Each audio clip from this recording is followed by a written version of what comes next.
All right, I think we're ready to get started. Good morning, everyone. Can somebody please send a quick chat? Let me know if you can hear us. We want to make sure that we've got full audio.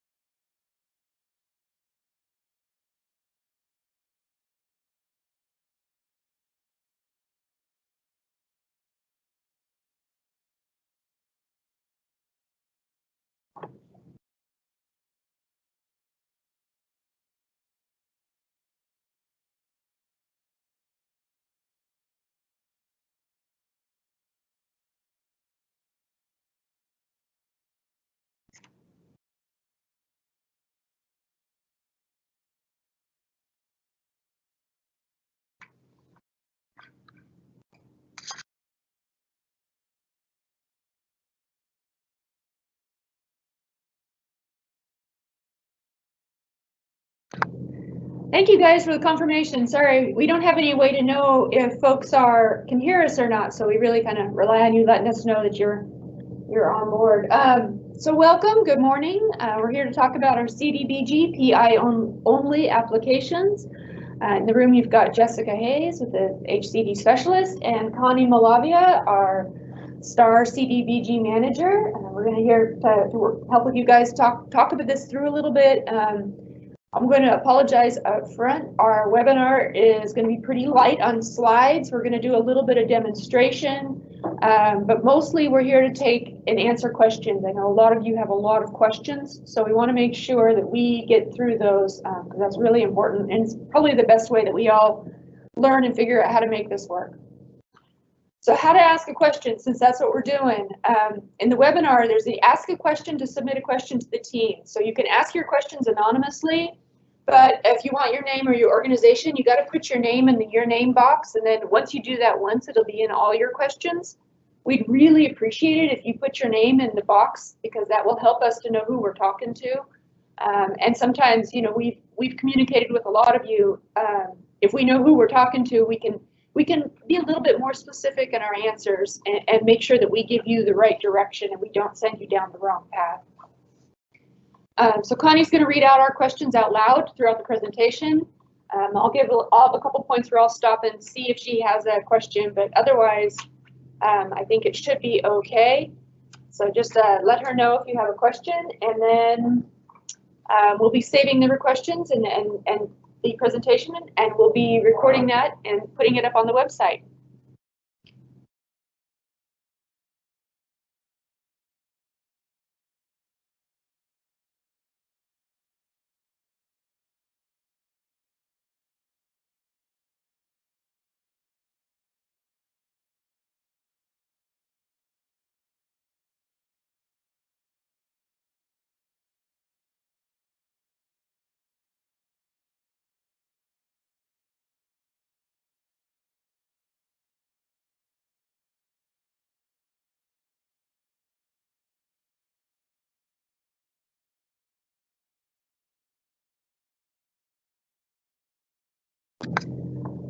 All right, so I just showed you a couple of pictures of what it looks like to submit a question.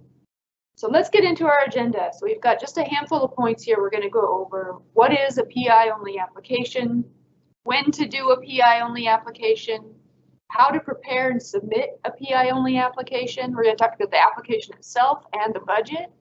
We'll go over some questions. We know there's a lot of questions about the CARES Act funds, and that there's a lot of questions about what can and can't be used in terms of COVID-19 response. So we'll talk a little bit about that. I'm going to mention this a few times. We have a much more in-depth webinar prepared for that this afternoon as part of our public comment on the Consolidated Plan and Annual Action Plan, which includes the method of distribution for the CARES Act funds. So if you haven't already seen that, it's on our website, and you'll want to take a look at that, because that's really going to be where the bulk of that information, the COVID-19 and the CARES Act information, will live. And then we'll talk a little bit about next steps in terms of what to expect when you've submitted a PI application. So what is a PI only application? So PI, that is cash on hand and future receipts. That is not part of an open award. That is not part of an RLF, or that you're not planning to use for an RLF.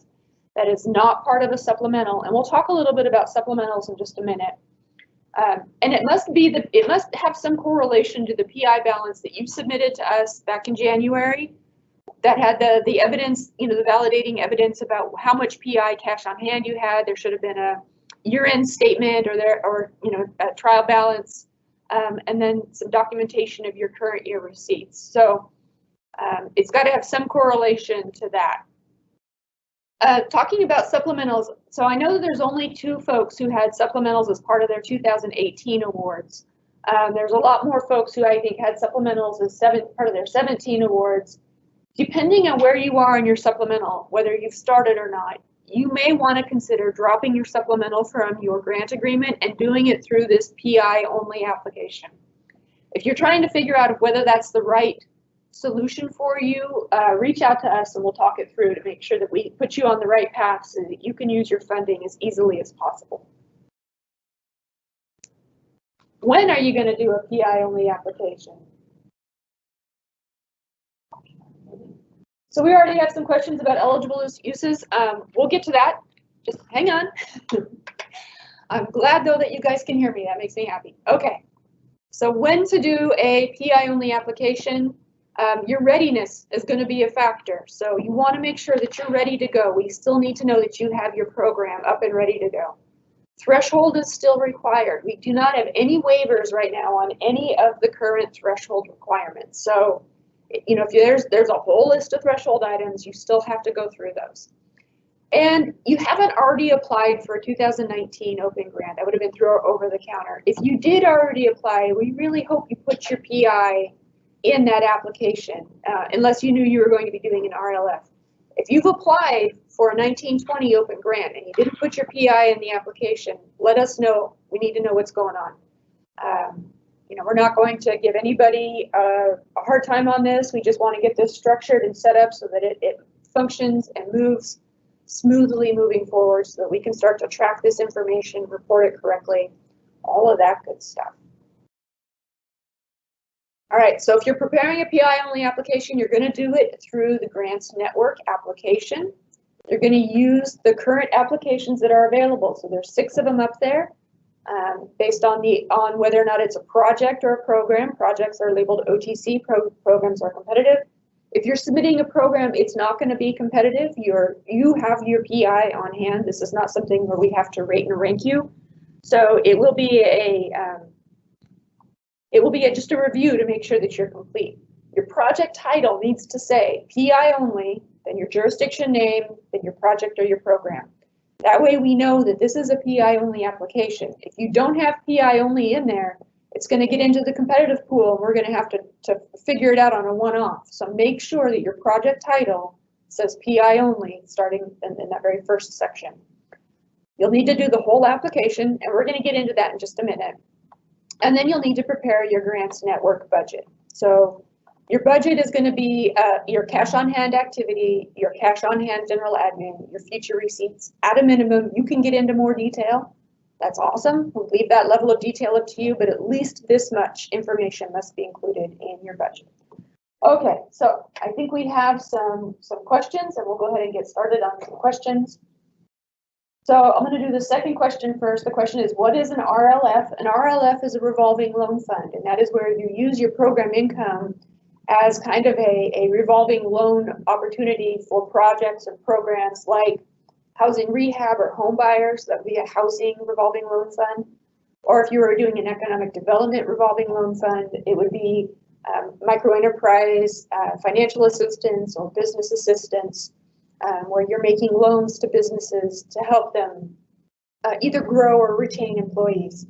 So when you're doing an RLF, it's really just where you're going to be making loans. It's only those situations where you're making loans. And there's really only 2 kinds. It's either housing or it's economic development. The first question we had was, what are the examples of eligible uses? So for your PI only, you can use it for anything that is eligible to be used under the normal CDBG program, right? If you want to do a sewer project, you can do a sewer project. If you want to do economic development jobs, you can do economic development jobs. If you want to do an application for housing rehab, you can do housing rehab, home buyer. If you want to do a multifamily rehab, you can do that. You can use it for anything that it is traditionally used for. Up until now, we have had a moratorium on public services under PI only. HUD has allowed a waiver, and we're going to talk a little bit more about HUD waivers, for COVID-19 related public services activities. You've got to make a direct correlation between the public service and COVID-19 response. If you've got that, if you can make that direct correlation as part of your application, and we'll talk a little bit about where you're going to put that, then you can apply for public services with your PI only. So that's the one kind of caveat under this, that where you may do public services for COVID-19 response, but you're going to have to make a very clearly documented correlation between the service and COVID-19 response. So we have a question, a couple of questions. Which one do you want me to do first? We have a question. What if I have an open 2017 or 2018 grant? Do I have to spend PI there first? Yes, this is one of the challenges. So our 2018 standard agreements have not gone out yet. We're hoping to get them out next week. We're pushing as hard as we absolutely can. You know, one day we'll have an informal chat and we'll talk about how difficult that's been, but it's been very challenging for us, but we are pushing as absolutely hard as we can. So if you have PI, and we would have already talked to you if you had an 18 award about putting your PI in to address budget increases or budget changes. We should have already kind of talked with you about how your PI is going to work in your 18 award. If you've got a 17 award, you're under contract, which means that's the mechanism by which you have authority to use grant funds, which means your PI has to be used in that 17 award. If you have a 17 award and you are drawing grant downs and grant funds down and you haven't drawn PI, you have a PI balance, you're in violation of federal rules. That federal rule has not been waived. You'll need to draw those funds down on those 17 awards. If we need to talk about your budget or we need to talk about your agreement to make sure that you have enough money to deal with budget increases, contact us. We're working on a policy for that. We were hoping to get it out this week, but I'm sure as you all are experiencing as well, we're super impacted under the current circumstances. We're doing as much as we can, as fast as we can. That policy did not get out, but hopefully it will get out next week. But if you have budget increases and you want to use your PI and your 17 to address your budget increases, we can talk. The HUD waivers do not apply to 2017 and 2018 funds. I'm going to say that one more time. HUD waivers do not apply to anything pre-2019. So if you are thinking you're going to reprogram 17 or 18 funds, that's a non-starter. We can't do that. We can talk with you about disencumbering, and we can talk with you about coming in for a new open award or doing a PI only application. But for 17 and 18 awards, there's no reprogramming with those funds. Can I use grant money for the same activities as in an RLF? So the answer is yes, but you cannot seed an RLF with grant money. RLFs are by default program income, so you must receive program income, and then you can put the program income into the RLF. If you're doing an RLF activity and you have grant funds, then it's the same thing as if you were doing a normal activity and you had program income. So if it's the same activity, then you have to spend it all as a normal program income. The whole intent of an RLF is that it allows you to sequester program income from a lot of other grant activities that you would want to do. So you can have an RLF for economic development, but then you can also have an open grant for a sewer project. If you want to have a little bit more information background on this, I would recommend looking at our program income training on the website. There's YouTube. There's a little bit of it that's out of date already, especially when we're talking about program income reuse agreements, which are actually not something we're going to be able to use moving forward. But the RLF information is still correct. So here's one for RLF. What do we have for RLF? We did a RLS 5 years ago, based on information at that time. We could continue to use our PI as a revolving loan fund. Can we do so for housing and economic development under this process? You can, although at some point we're going to have to transition you into a new agreement and into a new system. And so we'll. Want me to repeat the question? I can't. I gotta read it. Okay, so the question is, we did RLFs 5 years ago based on information at the time. If we continue to use our PI for an RLF, can we do so for housing and economic development under this process? The answer is yes, but we have not finished putting the RLF component together yet. There's a little bit of a change that needs to be made for that. So I would continue doing what you're doing under the authorization you have, provided you haven't had your agreements expire. Just keep operating, and then we'll get with you and we'll work with you to put it together. But ultimately, yes, you'll be able to do an RLF under this process. And we'll have that all clarified in the not too distant future. Again, we're kind of doing as much as we can, as fast as we can, but there are limits. And then we have another, let's see. We had that one. Expand on COVID-19 PI application and the CARES allocation combined. I don't want to get into a whole bunch of conversation about the CARES Act stuff with program income. We're going to be talking about that this afternoon. And I think, we're still figuring out exactly how all of this is going to work. HUD is changing their information on pretty much a weekly basis, so it's a moving target for us as well. What I will say is that we've proposed an allocation process for CARES funding. It's up on the website in the action plan. Go take a look, see what you think. Let us know, right? Let us know what you think of all of this. Program income, we're trying to put together a game plan for program income and the CARES Act funding to keep this as simple as possible, so that we can track it easily and you can track it easily. There's going to be pros and cons on how this will work. One of the things we're proposing with the CARES Act funding is a 12-month expenditure. Your normal program income agreement's going to have a 36-month expenditure.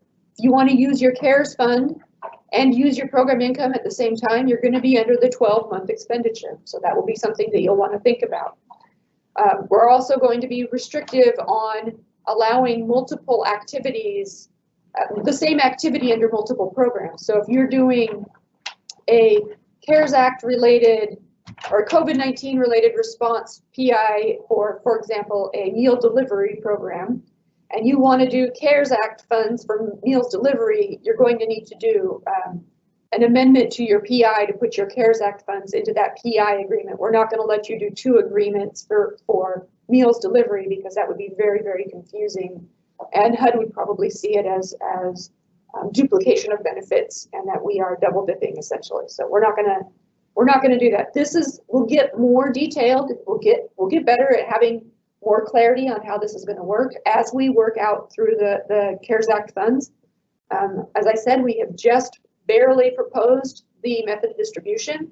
So over the next couple of weeks, we'll get this all dialed in a lot tighter. For now, if you want to get started on something COVID related with your program income, that's the whole reason we're having this and really pushing this out right now, is that this gives you a way to get started on something COVID related with your program income without waiting for the competitive programs to close and without waiting for the CARES Act funding to be available.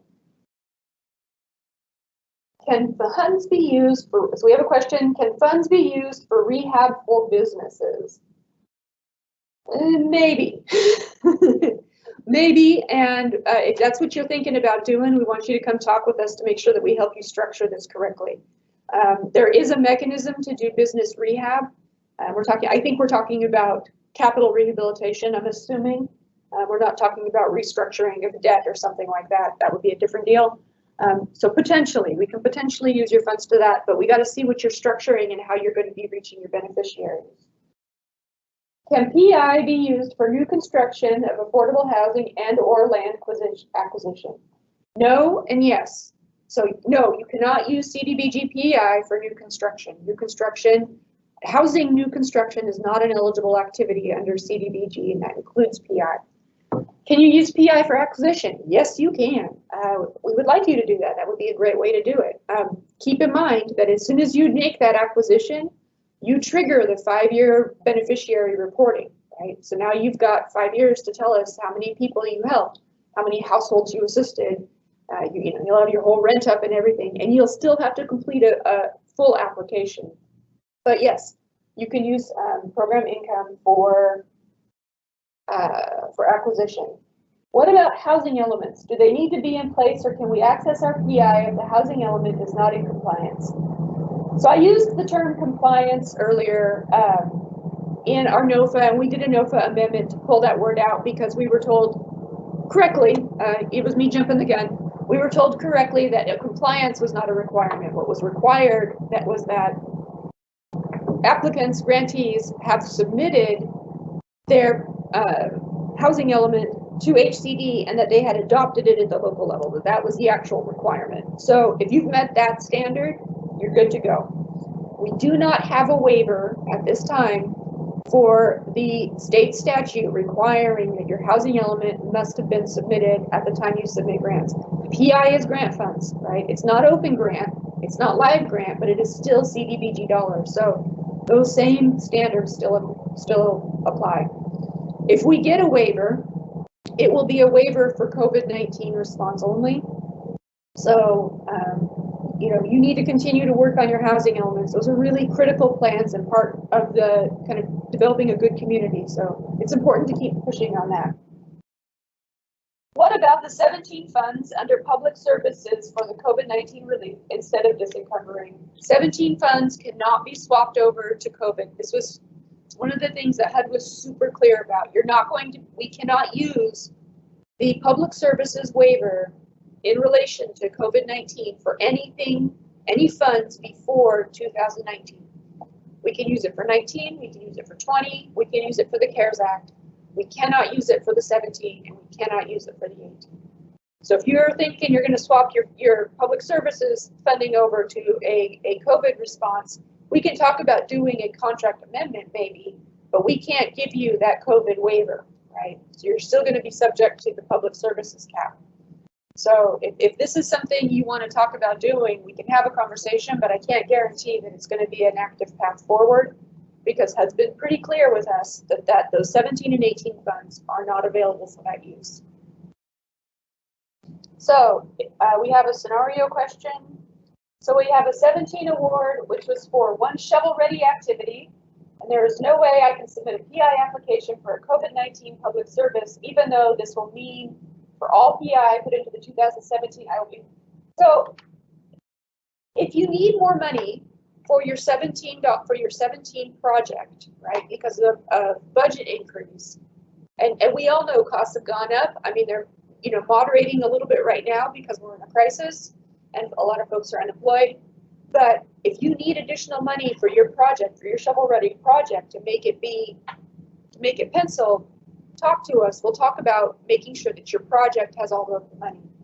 We can't give you back program income that you spent already on another activity, right? Once that money has been expended on a project, it's gone. It's spent. So we can't do a swap on this. We can't swap out the 17 funds. And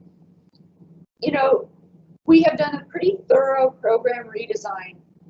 The thorough program redesign really kicks in at 2019. The 17 funds were contracted out, they were under agreement before we really had a chance to switch this over. We have to draw a line somewhere. So, retroactively trying to go in and do 17 funds for COVID-19 when HUD's pretty much said you're not going to get your waiver for that. That's a treacherous path, right? We don't want to do that unless we absolutely have no other choices. So let's look at your program, let's look at your award, let's see what the right path forward is for you, and we'll see what we can do.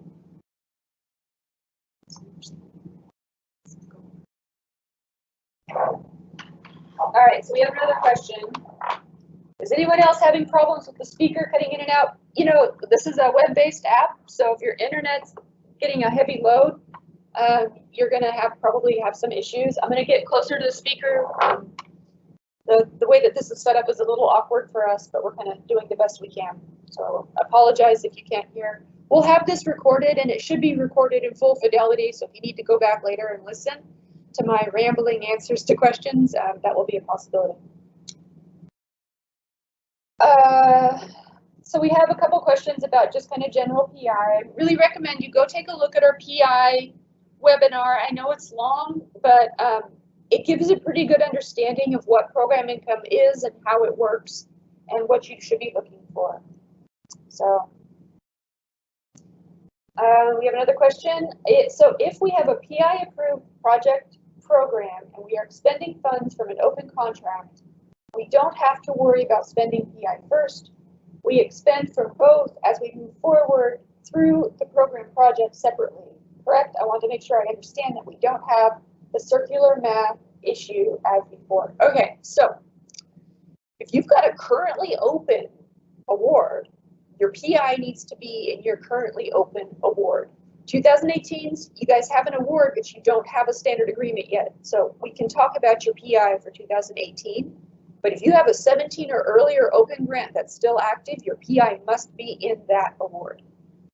If you've applied for a 2019 or a 2020 application under our over-the-counter, you were one of the folks who got in February with your over-the-counter project, you should have included your PI in that budget.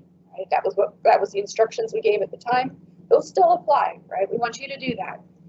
If you apply now for a PI only application, and we approve that, and then you apply for a competitive application under our open NOFA, we'll approve that. And those two will act as two separate pieces. You will basically have your program income, it will be obligated and encumbered, and it will be sequestered in that activity. So you'll have to use it for that activity. There will not be swapping program income back and forth between activities, right? So once you get your program income into a program income only activity, it's in there. Now you have to perform on that activity, right? You can't just put it there and set. It's got to move. The activity is going to have milestones. If you don't meet your milestones, you're going to have performance issues. It's going to invalidate potential participation in the program. So you'll still have to treat that as an active program or an active project. But we won't be swapping program income back and forth between activities. We do not want to be dealing with your program income at liquidation. We want to encumber it, get it locked up in a contract, locked up in a project, and move forward with that. COVID public hearing processes to use PI, any changes that we need to be aware of? So we have a new citizen participation requirements for federal plans, projects, programs, plans, and reports. Sorry, it's a long title. Take a look at that. You do need to still meet your public participation requirements. We don't have public comment period requirements for local jurisdictions. We are going to be making a few more modifications to that, citizen participation requirement, just to make sure that we bring it into full compliance with HUD, but it's already substantially compliant. Take a look at that.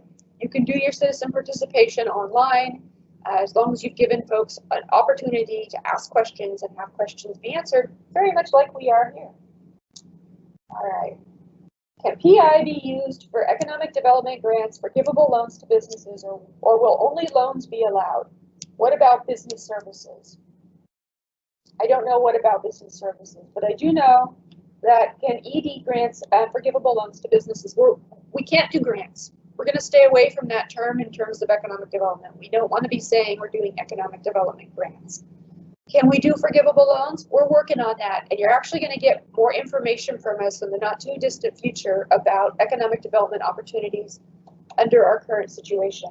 We can really only handle one major push at a time. So this time you get your PI, you need to get your CARES Act, and then you're going to get your economic development. But we'll have more information on that soon. Can we apply for a 2019-20 grant for project and a program income for a public service? I'd really prefer if you swapped that out, unless you're doing COVID-19 on your public service. I'd rather you used your program income for your project and your, or put your program income into your open award. You're going to make your life difficult trying to manage a PI for public service unless it is COVID-19 related. And those are going to be very, we're not going to approve just everything for COVID-19. You've got to prove that there's a correlation. So, if you're asking us for the best path forward is put your PI into your project and use your grant for your public service. But if that's not a path forward for you, we can have a conversation. How do I register for the webinar this afternoon? We sent out a couple of e-blasts. The registration should be on our website, but I've noticed that our IT team is really backlogged, so it may not be available. If you have not been able to, you can also Google Eventbrite.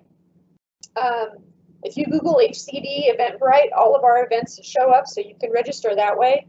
Or you can send an email to, you can send to the NOFA box or to the consolidated plan box. Either one of those is at hcd.ca.gov, and we'll plug in and make sure we send you a link for the registration. Can PI be used for planning? So 17% of program income receipts, I'm going to say it again, 17% of program income receipts during a given fiscal program or program year, typically they're the same thing, can be used for general admin, including planning. We're not really in a good place to be doing standalone planning grants out of your program income. However, if what you're talking about is using your program income to get you to shovel readiness on a project, we can have a conversation. Please don't just apply for program income planning only without talking to us first. We want to make sure that you set that up right, and we don't want to just be hit and deny on applications. We'd rather look at them once rather than twice. So if that's what you're thinking of doing and it's going to be more than that 17%, talk to us. Is rental assistance an eligible public service in response to COVID-19? So you can do short-term subsistence assistance, which can include payments to assist with rent. It does have to be short-term. I believe it's 3 months is kind of the period that's allowed.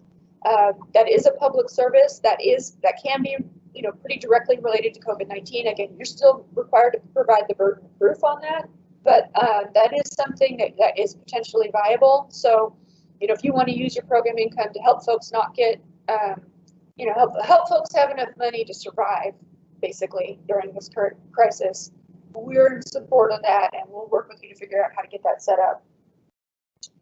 Who are the eligible applicants? Are entitlement cities eligible for? So if you're an entitlement city, you're working your program income directly with HUD, and you're going to need to work with your HUD rep and your HUD team to work with that. If you're going to be listening in on our CARES Act webinar later this afternoon, again, entitlement, you got your money directly from HUD, so you guys are on your own show. You're running your own comp plan, your own method of distribution. You've got your own program income, so you're not really an eligible participant in the state program. If we apply for a PI grant for one project, can we apply for a competitive open grant as well for different projects? Yes, you can do that. So if your PI project is, the budget is a smaller budget, it works with the amount of PI, it's shovel ready, you're ready to go right now, go ahead and do that. Especially if you know that your other project is not going to be ready in the near future, it might not be ready until later this summer or next year. Yeah, go ahead and apply for the project that you have the money to do right now. Okay. And let's see, if we have an active business assistance loan program via program income, what would be the benefit of having a COVID-19 waiver? Could we now lend out funds without full underwriting, or can we now loan without requiring payment back to businesses if they are used for job retention creation? So this is really an economic development question. And as I said, we're going to be doing a little bit of revamping to our economic development program. One thing at a time. We're a pretty limited team here, so I'm sure you all have heard a lot from me over the last year. You kind of underscores that we have some really good people, but there's only a handful of us doing this. So we'll be doing a revamp of the economic development to get more information on this. We don't have this all cleared up yet, so we'll talk about this at a future time. stay tuned. We'll let you all know as soon as we do. The amendment webinar this afternoon is sold out on Eventbrite. Any way to get more seats? The substantial amendments. Yeah, send an email to the consolidated plan email, and we'll add some more seats. And I'll let you know when we've got that up and running. I did not realize it had already been sold out. I hadn't got that many responses. Okay, so we'll try and get that. We'll add some tickets to that. I think we have some capacity. The possible rent assistant mentioned as possible eligible use, would that apply to commercial applicants or only residential? Subsistence payments only applies to residential. That is not something available to commercial. Commercial, you're still going to have to show the economic development public benefit, which is different than public benefit for providing subsistence to residential, which is basically keeping people from becoming homeless. So if my PI is connected to my current 2017 grant contract budget, I can't use PI for any other use for public services or ED related to your COVID crisis. Correct. We cannot go back and retrofit on 2017. So this is really going to be about funds moving forward. On the upside, if your PI is all locked up, go take a look at our amendment language. We're doing an allocation with the CARES. We're proposing an allocation with the CARES Act. It's not a done deal. If you guys comment that you really hate it, we'll try to do something else. But we're proposing an allocation with the CARES Act funding that will provide you with funding for COVID, and we've got a very, very tight turnaround time on that. So hopefully we'll be able to have you some funding to help do COVID response as quickly as possible. Okay, so I think we answered a bunch of questions there. So now I'm going to jump into the application. We'll do a little bit of demonstration on how to get the application piece set up, and then how to do the budgets. And then we'll do a little bit more question. You guys are asking awesome questions, so thank you very much. That really helps us to kind of know where we need to provide additional guidance. So I'm sure as you all are familiar, this is our solicitation page for our current 2019-2020 NOFA. You're going to use these exact same applications to do your program income only. We had initially talked about having a program income specific application. We decided that in order to move things out more quickly, especially under the current situation, that we weren't going to reinvent the wheel, that we would use the existing applications. I realize that there's been a few issues with some of the existing applications. And as we've said in all of our webinars so far on this is a pilot. It's a very interesting time to be running a pilot. It's a little bit challenging. Hopefully you all are finding it easier than our prior processes to access funding and get things moving. But we do know that it's been a lot of change, and it's been challenging in some points because we're all learning. So we'll go ahead and talk about what you would need to do. So if you're going to be doing an application for program income only, you start here. Once you've logged in to your application, and you've decided the application you wanted to start, and here you get to see all of my test applications. I've done a few test applications. Yeah, I think I'm going to do one here for public service to kind of help folks, since I know a lot of you are thinking about that for COVID. And we'll do one of these to kind of show what this looks like. So click on that non-housing competitive. And this is the list of applications. I'm going to do create new application.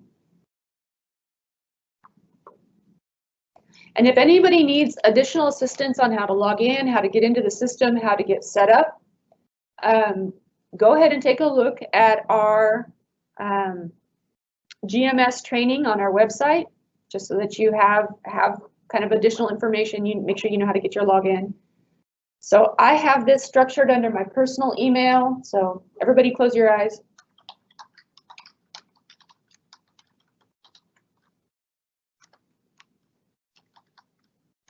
Or don't, but please don't spam me. Oh, yes, I do need, thank you, Sam. I think I know how to do this. Hang on, give me 1 second.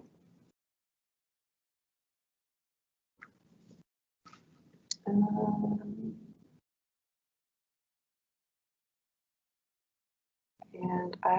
there we go.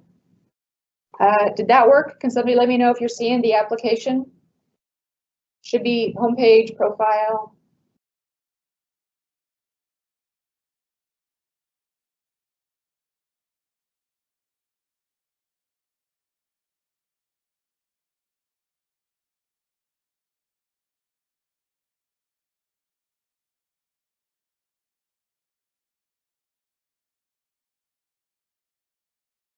Okay, are we still not seeing the application? Oh, okay, good. Thank you, guys. Sorry about that. This is still learning the software. Lots of software to learn. All right, so we have started a non-housing competitive 2019 application. We're going to do a program income only public service for COVID. That's how we're going to structure this one. So we've got our profile. Here's our untitled. We're going to start this one. It's got today's date. Going in and editing our activity. So we're going to be doing a public service. Now, not all of these are obviously going to be COVID related. So we're going to pick something that is very, very clearly COVID related.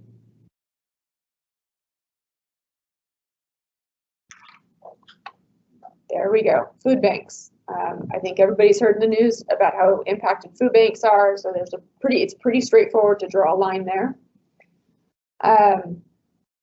You can do food banks under different processes depending on how you're tracking your clients. Under this one, we're going to do limited clientele because they are tracking. They're tracking everything that they're doing. Measure indicator. So our measure indicator is going to be our persons assisted, number of beneficiaries. These are unique individuals that we believe are going to be taking advantage of this program. If you're already running a food bank activity, and you're funding it through some other resource, and you're going to be adding programming to income into it, that's a pretty common scenario.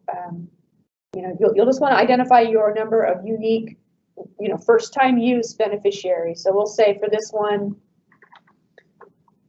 we're projecting 600 beneficiaries out of this first time use. And we're going to be helping elderly, homeless. Let's see. There we go. Additional, these for the state tracking. I just want to go ahead and collect all of this that you think are going to be helped. In this particular instance, it's probably going to be everybody because a lot of people are under a lot of challenges. Program title. So this is where I was talking about. It's super important to make sure. So I'm going to call this PI only. HED.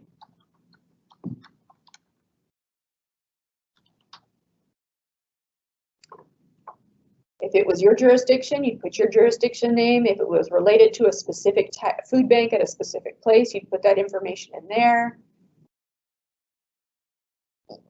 If you want to put your COVID-19, in fact, Connie just made a good point. Here in the title, that's not a bad idea. That will help us make sure that we keep track of this. You're still going to have to provide your documentation. That you've got that correlation, that you've got that backup someplace. No, we are not a colonia unless you are, and we are not a tribe unless you are. I'm going to skip over the census location stuff because we've covered that in other webinars, so I don't think we need to go over that right now. Activity address, so this would be the address of where we were going to be serving our folks. So if it's a food bank, most food banks have fixed locations. If you're doing a mobile food bank, use their headquarters. So you'll put the address in there, and then your activity description. And we did a webinar about scope of work, task narrative, and deliverables. So go ahead and take a look at that if you need additional guidance on how to prepare this part of it. Please do your best to provide as much information as possible. Your activity description needs to show your nexus on how this is COVID related, right? We don't have a place for you to upload documentation here. We can talk about additional documentation uploads in a bit, but really make sure that you explain this. You've got your task narrative, your deliverable narrative, your 30 days. This would apply to probably not a public service, right? You're probably not going to need 30 days extra to report to your beneficiaries. So this would be a no for a public service. There are other activities where it might be a yes. If you're not sure, talk to us or take a look at our other webinars. We go over that pretty carefully. Do you want to add additional milestones? That is optional. Otherwise, you do need to tell us when you're going to start and when you think you're going to be done, right? When you think you're going to be out of funding for this. Get into your readiness criteria. So now you need to show that you've met your requirements here. There are upload boxes. There we go. Now they're working. To upload your documentation, so you want to make sure that you've uploaded your proof, right? Upload your documentation. Again, this is not scored. We're just making sure that you have all of your pieces. If you say no on your code enforcement, it brings you up all of the public service information. Do your best to provide as much information as you can. This goes into the record of this application, and it's important for us to make sure that we've fully documented that you've met the standards and expectations for the need, right? Yeah, well, I'll get to that part. We have a lot of pieces to cover. Okay, so getting into your threshold, you'll still need to talk about your threshold. Is this a new program? Are you modifying an ongoing program, which is to say you're adding funding so you can serve more people? Or is this a new type of assistance where you've been doing maybe a Meals on Wheels program and now you're going to add a food bank to that program, a new type of assistance? If you're not sure, just go ahead and tell us that it's new and we can talk about it. Narrative about staff expertise, just make sure that we just want to make sure that you guys have the capacity to do what you're doing. I know that we've been reading the news and watching what's going on. We've heard that local jurisdictions are facing some pretty hard choices about staffing. Some are looking at furloughs, some are doing layoffs. It's critical that you have the capacity to do this work. So make sure that you are very upfront about your capacity issues. You do have 17% for your general admin, so we want you to make sure you take full advantage of that to the extent possible to cover costs. You do need to complete your debarment, your public notice. You'll still need to make sure that you've handled that. Your handout materials presentation, this is more likely to be a PowerPoint presentation, very much like what we're dealing with that you'll be presenting here. We'll need an approved resolution. And Connie, did we get the new draft resolution? We have a revised resolution. We've been working with our attorneys to get to a agreeable resolution template so that we don't have this resolution back and forth with standard agreements, because that is just as annoying for us as it is for you. So if you haven't already done your public hearing, and since we've just rolled this out, it's likely you haven't, please use that template. If you have a preferred template or you have a county council or city council required template, you can use that. And then use our template as an attachment, right? But make sure that our form, if at all possible, please make sure you use our form. It will just make it so much easier, and it will streamline the standard agreement review process. Are there any resources for best practices to hold public hearings for PI use? I understand Governor Newsom waived the Brown Act restrictions. I believe that is true. Take a look at our citizen participation requirements, and there's a disaster paragraph in there on what to do, and that will, I think, provide you some guidance on kind of where we're looking. As I mentioned, that document's up for public comment right now. HUD has already asked us to make a few little tweaks to it, some minor adjustments, but you can look at that to kind of give you some guidance. If a food, question is, if a food bank needed a new truck, where the benefit would continue after 1 year, would this be COVID eligible or should it be done with a straight PI non-COVID? You can pick. I think that's a pretty, well, I'm saying that now. Like I said, HUD has had the CARES Act COVID funds have been a moving target as far as HUD's concerned. They started out very, very generic. And with each subsequent webinar we've had with them, they have narrowed and narrowed, continue to narrow the scope of what will be eligible under the COVID funds. So I can't say for sure that that's a yes. We'll know in a couple of weeks.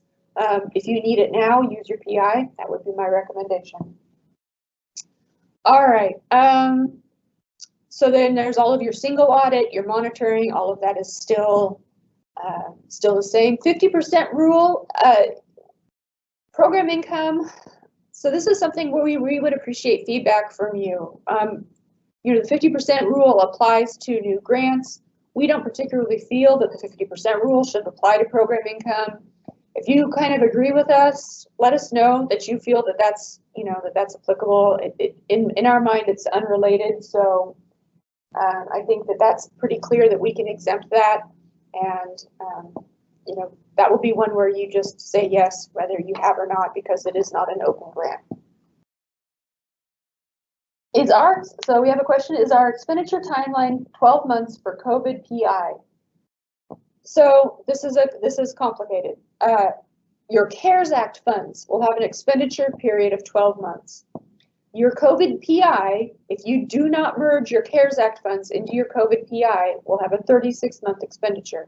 If you decide that you need more CDBG funds and you want to put your COVID PI or your COVID funds, your CARES Act funds into your PI activity, then you're going to have a 12-month expenditure for everything, right? We're not running dual expenditures. That's super confusing and it would be a nightmare for us to administer under a single contract.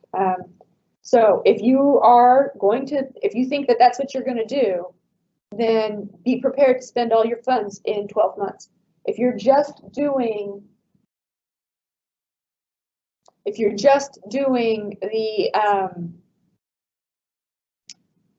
a PI response to COVID and you do not plan to put your CARES Act money in there, then you will have a 36-month expenditure. And let me talk about that just for a minute. You're going to have the exact same requirements as you would under a normal standard agreement. We're going to be using the same standard agreement template for PI only activities as we use for your open grants. We've modified it a little bit to include additional language about PI only activities, but that is the mechanism that gives you the contract to do that authorizes the actual work. So for these, we're going to be starting with our 2018 template, and we'll start running our PI only activities through our 2018 template. And when we've updated to a 20, we'll run it through a 20 template. We'll update it then.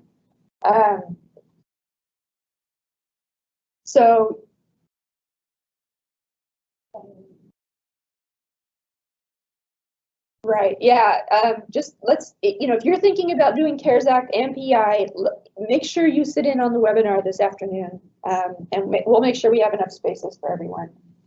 And I have a comment here that the slides and the verbal seem to not line up.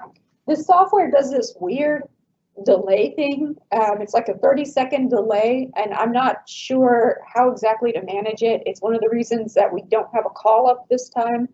It seems like the call-in numbers make things extra confusing because of the lag and the delay. So I apologize if things don't sync up very smoothly. All right, for your program income, you will have to have had your NEPA completed, right? So if you're not sure, for public services, that's almost always a statement of exemption, but you need to have a statement of exemption. You should also have a statement of exemption for your GA, right? So you might need to have 2 statements of exemption, one for your service and one for the GA that you're going to be using. That actually applies to all of our applications. And if you're working on a competitive grant application, make sure you have your statement of exemption for your GA. If you've already submitted a over-the-counter application and you didn't include a statement of exemption for GA, it's not a big deal. We'll ask you to complete that and resubmit it. I think we've been in contact with a lot of you already, and knowing that we've had a little bit of back and forth to make sure that we've got our applications submitted correctly. So Make sure that you've prepared that statement of exemption for GA, just kind of generally for everything. If you're going to use GA, include a statement of exemption. Okay, housing element, yes, we talked about that. Your budget worksheet. So you'll want to make sure that you get your budget worksheet submitted, and your budget worksheet is this online budget. So I'm going to save this as a draft. We're going to jump into the budget.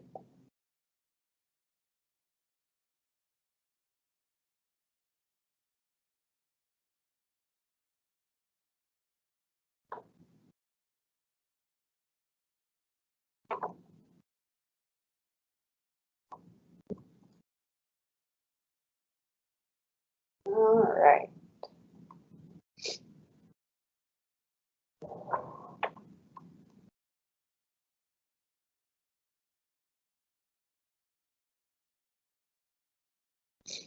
And there it is. Okay, so if you see what I just did, I went through kind of a little song and dance, but it's got my project title down up here in my budget. I know that sometimes those things are not connecting very correctly, and I've noticed that in a couple of our different applications.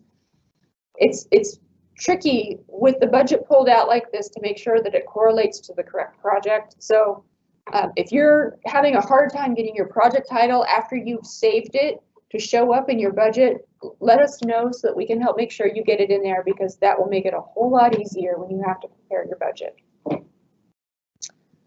All right, so I am going to edit my budget. So there's my budget summary up at the top. I'm not going to be putting anything in this activity. I'm not putting anything in this general admin. Those are for open grants.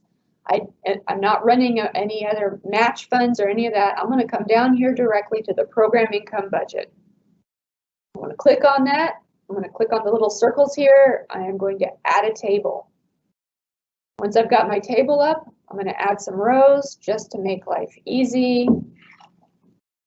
And then I am going to put in my title, my description, and my income amounts. So I'm going to start off with a title for this: cash on hand, general admin, $17,000. All right, so now we know this is your cash on hand, this is your general admin, this is 17,000, that's what you've got. Cash on hand activity. And you can use more description. That's great. I'm just showing you kind of bare minimum what we're looking for.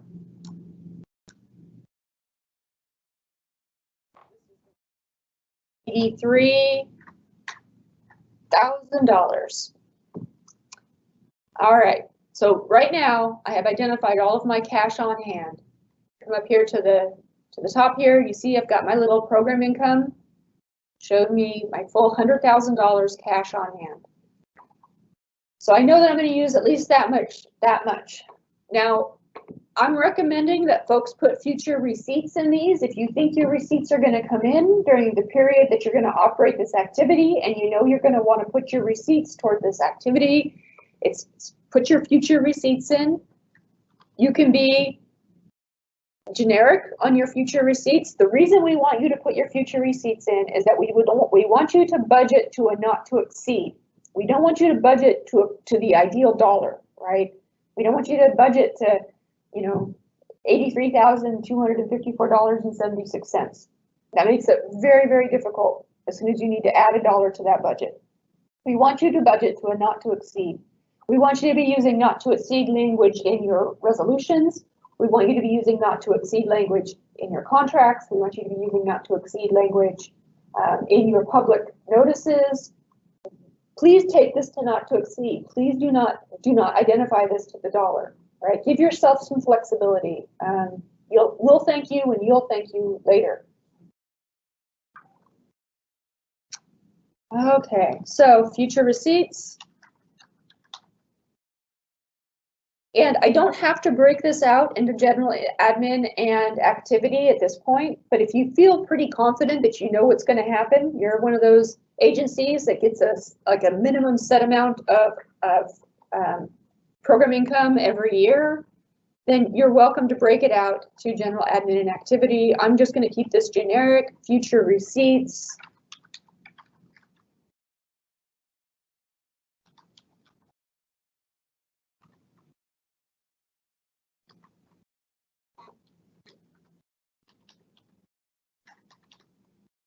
All right, and I've told what my projected period is going to be. And there we have completed our online budget. We've got $200,000 identified as a not to exceed. We've got cash on hand, and we've got our activity. Now, if this future receipts, and I think everybody can kind of understand where we're coming from with this, that things are very unstable right now. Your receipts might be lower than normal. They might be higher than normal. If this money does not come in, you've got to have a game plan so that you can operate your project without it or wind your project down without having loss of beneficiaries. So when you're talking about your beneficiaries, I would talk about beneficiaries on what you have money to actually serve, unless you're dead sure that those receipts are going to come in. I'm going to save my changes. Program, oh, it's got errors. Oh, it doesn't like my row.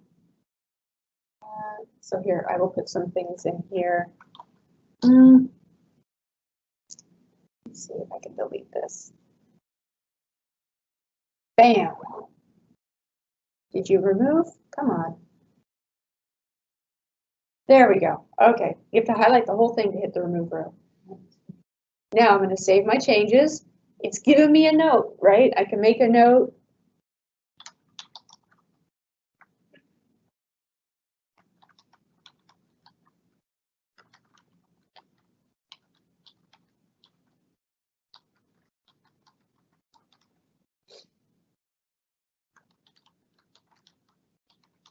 All right, first draft budget, save.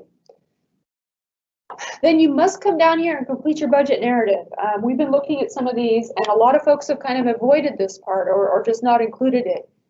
Tell us about your budget. Tell us what are you basing your future receipts on? When did you confirm your cash on hand? Do you have a trial balance? Like, help us make sure that you got this budget component completed. By receipts, do I mean additional PI repayments? That's exactly what I mean. Yes, program income receipts are additional PI repayments. So make sure you've completed your budget narrative. When you go in and you put your narrative in, to explain to us that future receipts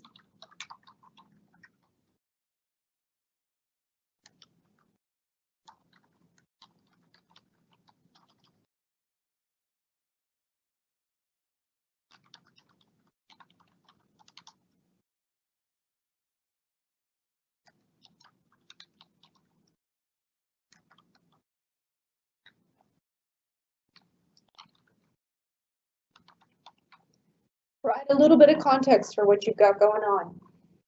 When you're preparing this, try to put yourselves in our shoes. We don't know what you have. We don't know what you're doing. We don't have an insight necessarily into your financial processes. So just provide enough information that if somebody was coming at this cold, they'd be able to understand, what are you doing? Why are you doing it? Where did the money come from? How do you have it? What is your projection based on, right? Just some kind of high-level generic information to help us have a good idea of what you're looking to do. Save my narrative.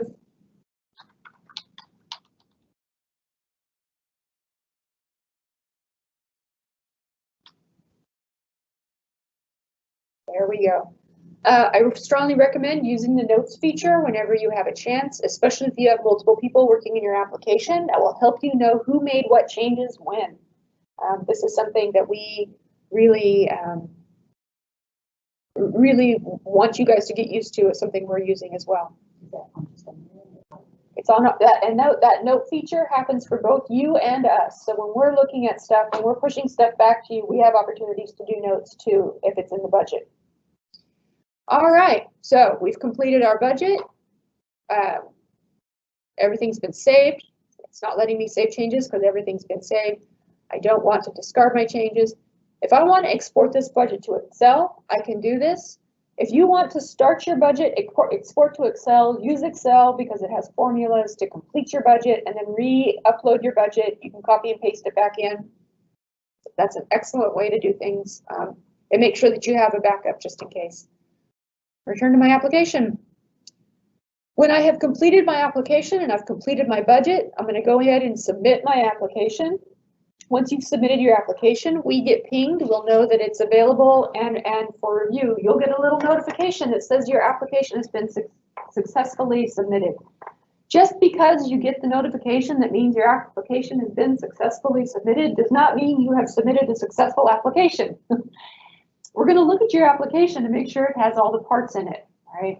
I think that there was some confusion when we initiated the over-the-counter process where folks were thinking that because they got the email that it had worked, that meant that they had been accepted. That is not the same thing. When you successfully submit your application, it means that the technology worked and your application is in our queue. It does not mean your application met the parameters of the program. All right, just make sure that we're clear on that. Due date for PI only applications. So ultimately there will be no due date for PI only applications. You submit them as the situation, kind of the conditions in those first two slides arise, right? You have PI, it's not attached to anything.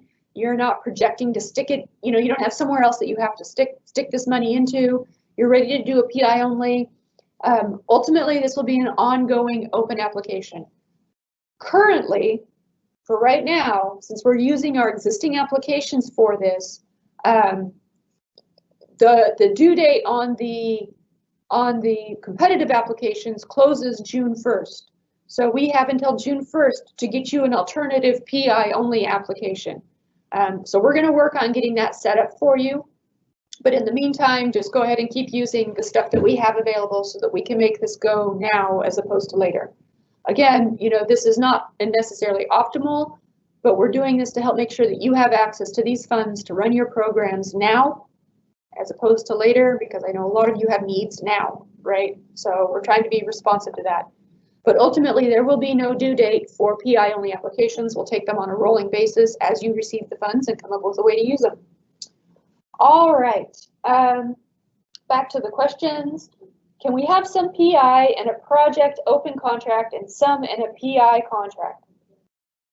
Short answer is yes. I'm going to give you all sort of a scenario. If you had identified PI in a, PI amount in a budget, say you were working with us on your 18 projects and you said, I need to put my $100,000 of program income into my 18 project budget because I know my budget's going to be high, then we'll create a contract for that full amount, right? And we'll have the entire amount encumbered. That money is encumbered. You receive additional PI. We don't want to be swapping out PI and grant funds. Put that PI in a PI only application, right? We're trying to make it so that we're not having a whole lot of motion between our fixed contracts and our PI and your PI. We want you to get your PI locked up, locked in, so that you can use it, and then not be going in there making changes on existing applications. 17s are the only place where we don't have that flexibility because it was not built into the standard agreement. And I recognize that a lot of folks have 17s and they have, 17 awards that they're dealing with, and this is less than optimal for them. I don't have a whole lot. I mean, we're doing the best we can. So, moving forward, we've got a path for this. Those activities were all, those agreements were all committed before we were able to do this redesign. So we have to make a cutoff somewhere. So 17s, it's going to be a little bit more tricky. We're going to try and help you to get your PI into your activities. But with 18s, and moving forward, you lock that PI up in an activity, you get future receipts. You can do something else with those future receipts. We're not going to be scrambling to swap out funds. That's just not, it's not logical or feasible for you or for us. And swapping funds at the liquidation phase is the least is the most difficult thing, the least easy thing we could do. So let's try and find some easier ways to do this. Yes, I will go back to the PowerPoint now. Give me one moment. Okay. Stop sharing. Share.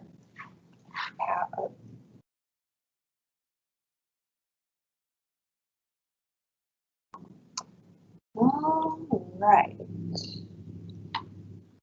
So this. Okay. Yes. So we've talked about PI only application. Okay.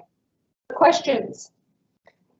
So let me just talk about some of the questions that I know you all are going to have, and I'll kind of give as much information as we can, and then we'll talk about some more questions. So system issues, I think, again, this is a pilot. I know that when we did our webinar, I told you all the vendors said nothing was going to be lost and the data was all protected. Okay, so reality. We had a glitch and we lost some attachments, and we've asked folks to reattach them. I think we have it under control and we've resolved the issue in the application, but definitely go in and double check your applications before you hit submit. Make sure they are complete.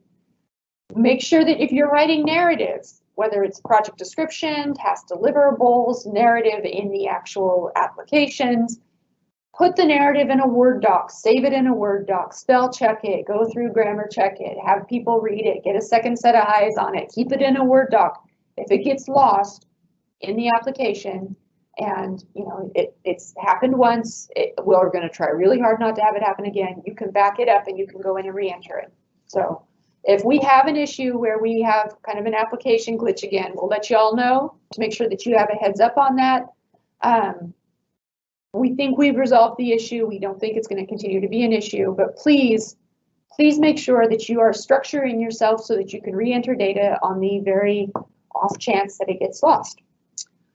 HUD waivers. So HUD has provided some waivers for COVID-19, specifically the public services. There's also been some waivers for our planning requirements. There's been waivers for the ESG program. There's been waivers for the home program. If you are working with other programs, you're going to want to get in touch with those folks to ask how they're going to be implementing the HUD waivers. For CDBG, we are implementing the HUD waivers pretty much as HUD has told us we have to, which is to say 19 and 20 money gets the waiver, anything before does not. State of California waivers. So this would be waivers on the housing element requirement, the 50% rule, the set-asides for housing and economic development. As of today, we do not have any state of California waivers for this program. We are looking to get some waivers for the CARES Act funding because of the way that it is structured and the way that it needs to go out. We feel that those waivers are necessary to be able to expedite the funds. Those waivers are not going to apply, probably not going to apply to the 19 and the 20 funds. I just don't see us getting that much flexibility. We've already structured the funding in the NOFA. We do not want to pull the 1920 NOFA and totally restructure it at this point. That would just be awful, I think, for everyone. So we're going to kind of stay the course on the 1920 NOFA. We're going to reconfigure economic development to make it a little bit easier. We're allowing the COVID-19 in the public services. But we don't intend to reconfigure the NOFA, which means state waivers are probably not going to apply to this 2019-2020 NOFA. If that changes, we'll let you know. Things are changing very, very quickly. So, if that's no longer a true statement, we'll tell you. The CARES Act funding, we're going to talk about this afternoon. As soon as this webinar is done, I'm going to go add some tickets. So, give me about 15 or 20 minutes after this is done, and then go try again to sign up and make sure you can get access to that, because we'll talk more about that specifically in terms of the allocation and how that process is going to work. So, additional questions?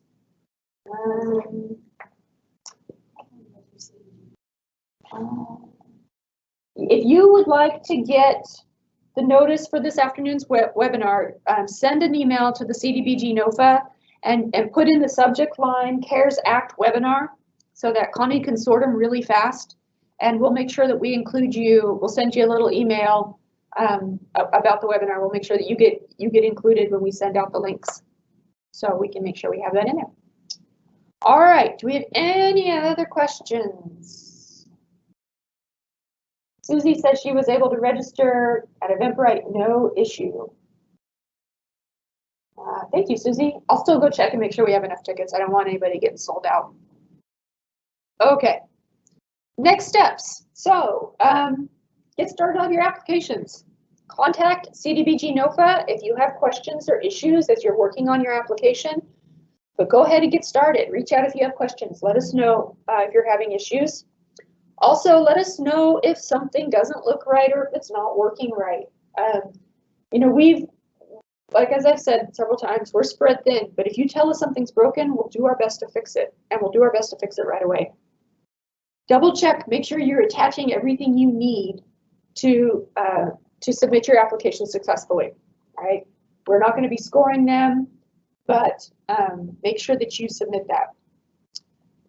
Use the existing NOFA files to support your application. So if you're looking to get your area benefit, make sure you use the area benefit directions. Use the resolution that we have available. We have some public noticing information. You can access our more current citizen participation. All of that is available for you. So take advantage of that on the solicitations page. We have a question. Are we seeking waivers for the CARES Act funding to allow for 100% funding for ED activities? We're going to have to talk about that. So we'll be revisiting the ED. We're working on some answers and some solutions. We'll be having a more ED specific conversation in the not too distant future. As I said, you know, step one, let's get this program income piece up and running. Step two, we'll get our CARES money up and running. Step three, we'll get our economic development money up and running.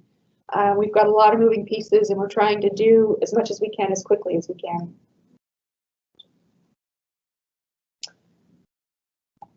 So we have a question. I will contact eCivis support, but new ED OTC applications won't open. Has anyone else experienced this?